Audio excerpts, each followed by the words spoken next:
देखो, यह बीज गणित पर आधारित प्रश्न है और 6, 7, 8 के बच्चों को तो आना ही चाहिए किसी भी हालत में।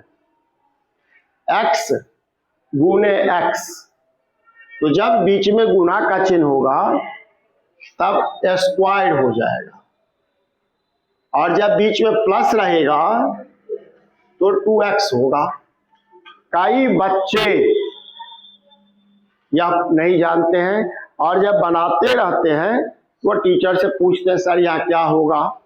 इंग्लिश मीडियम के बच्चे भी जो काफी खर्च गार्जियन कर रहा है वह भी इस तरह के प्रश्न पूछा करते हैं।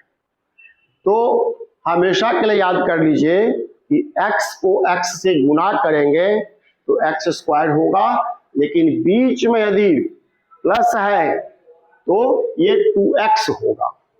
अब बहुत बच्चे गणित में कंफ्यूज करते हैं कि यह x है क्या, x को ले लिए तो x को कहते हैं बेटा चर राशि।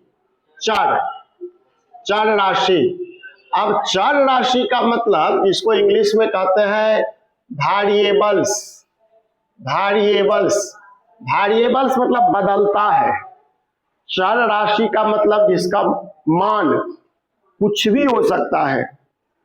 जैसे कि एग्जाम्पल हम लोग समझाए हैं कि मान लीजिए कि आपकी मम्मी 100 रुपये देती है और कहती है जाओ एक ब्रश ले लेना।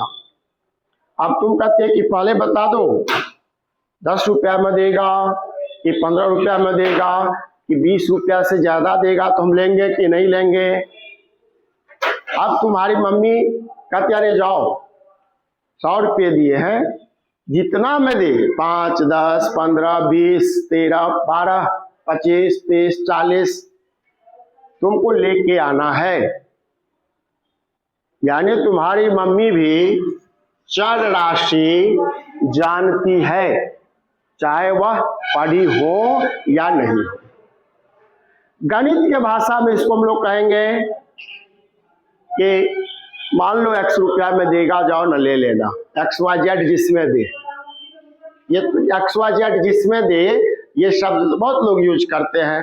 तो गणित में हम लोग कहते हैं मान लो कि x रुपये में तुमको ब्रश देगा, 100 रुपया हम तुमको दे रहे हैं, बाकी लौटा के ले आना। तो ये जो हम लोग कहते हैं कि x रुपया में देगा, यही है चर राशि।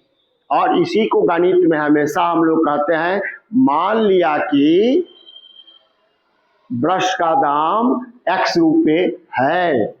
ये जो x है ये सब जानता है। इसमें कुछ बच्चे कंफ्यूज हो जाते हैं कि x क्यों ले लिए। तो आप x मत लीजिए, आप छोटा a ले लीजिए, आप y ले लीजिए, आप छोटा t ले लीजिए। हाँ, लेकिन एक परंपरा है, एक नियम है कि हमेशा इंग्लिश का स्मॉल लेटर ही लेते हैं। कोई कहेगा हम नहीं लेंगे, हम कैपिटल ए लेंगे, गलत नहीं होगा। लेकिन जो एक कन्वेंशन बन गया है, परंपरा बन गई है, उसमें हम लोग स्मॉल ही लेंगे, इसीलिए x लिया। मान लिया कि ब्रश का दाम x रुपये है तो छोटा x लेना है। तुम आगे देखोगे कि कहीं स्मॉल a भी लिया हुआ है, कहीं y भी मानते हैं, कहीं z भी मानते हैं, कहीं t भी मानते हैं। ये मैटर नहीं करता है, इसको कहते हैं चर राशि। चर मतलब बदलने वाला राशि है ये। तो हमको मेन ये चीज बताना था कि जो बच्चे बार बार पूछते रहते हैं, यह कंफ्यूजन अब नहीं होना चाहिए। और चर राशि तो बहुत मैथ्स में आता है, फिजिक्स में भी है, यह भी कंफ्यूजन दूर हो गया होगा। Thank you.